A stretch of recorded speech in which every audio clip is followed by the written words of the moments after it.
G'day. Today on Theo's Epic Videos, we're going to be unboxing a brand new MIG welder.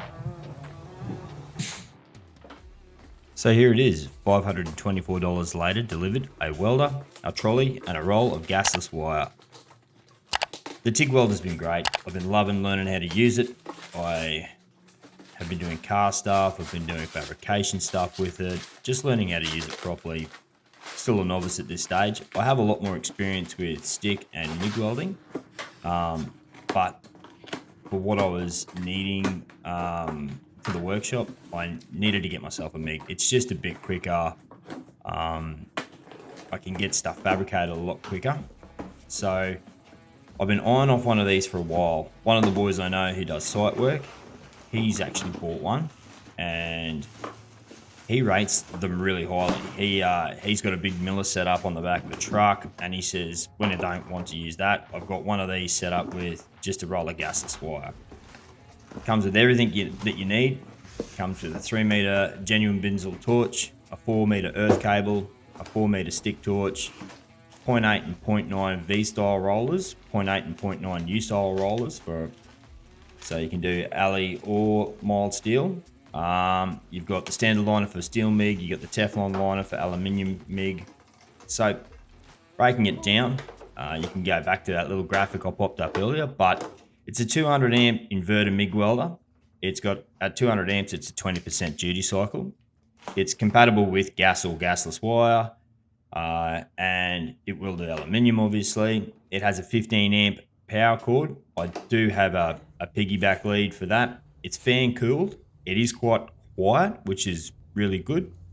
It comes with a 0.8 and 1 mil tips, bunch of spare tips, and suits a 5 kilo roll of wire. It'll do up to a 4mm stick rod, and it's a nice light little unit. It's all the controls are a little bit, cheap. But overall, it's a quality little unit. For $500. The unit was on special, so I jumped on it when it came up on special, and it only took 2 days to get to me. So I can't complain about that.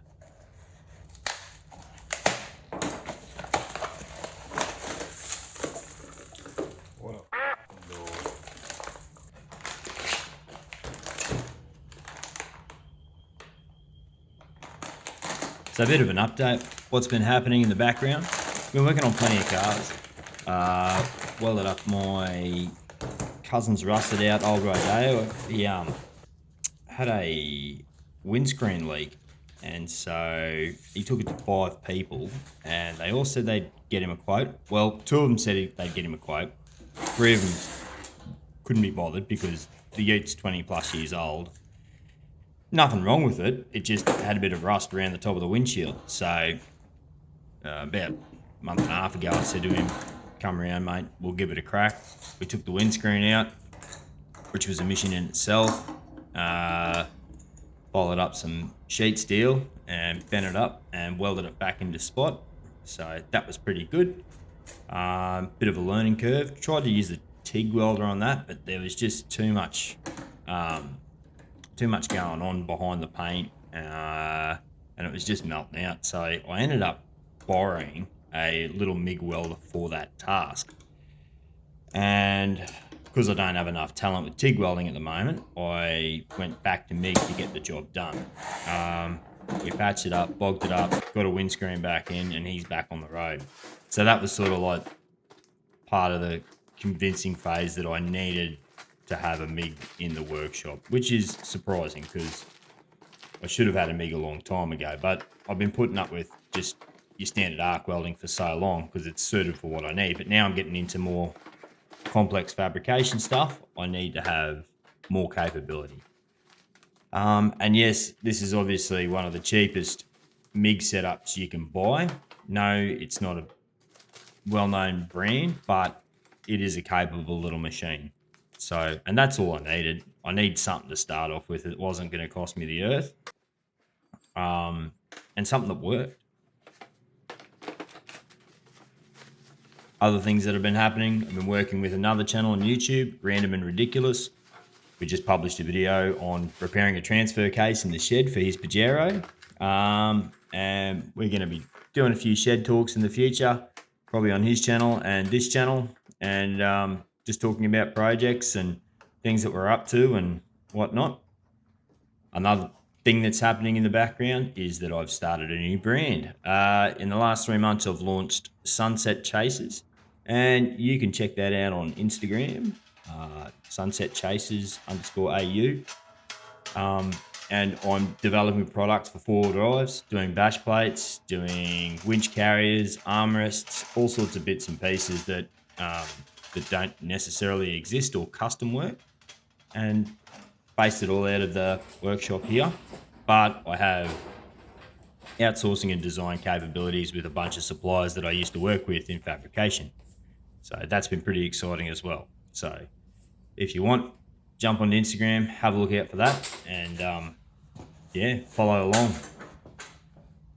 Now here you can see the controls. Look, they're not exactly precision pieces of equipment. They do require a little bit of finagling to get your settings right. A digital readout would be mint, but we don't have that. Pretty handy little thing here. It's got a wire feed on the inside of the cover, which was handy. And yes, I did forget to change the polarity when I first started gasless welding because I am a noob. But that's an easy mistake to make, even though there's a big sticker. Here we go. First couple of welds. It's very sputtery because I forgot to change the polarity, but it was still working. And I think it's going to do the job. Well, it has been doing the job. I recorded this video a couple of weeks ago, and it's already done some accessories already. And one particular set of accessories that I've been working on is actually a ladder rack for K-trucks, working with a local JDM import company. So doing the prototyping for that and getting those to market within the next month or so. Overall, I'm really happy with this little unit. Really good, $500 well spent. Can recommend.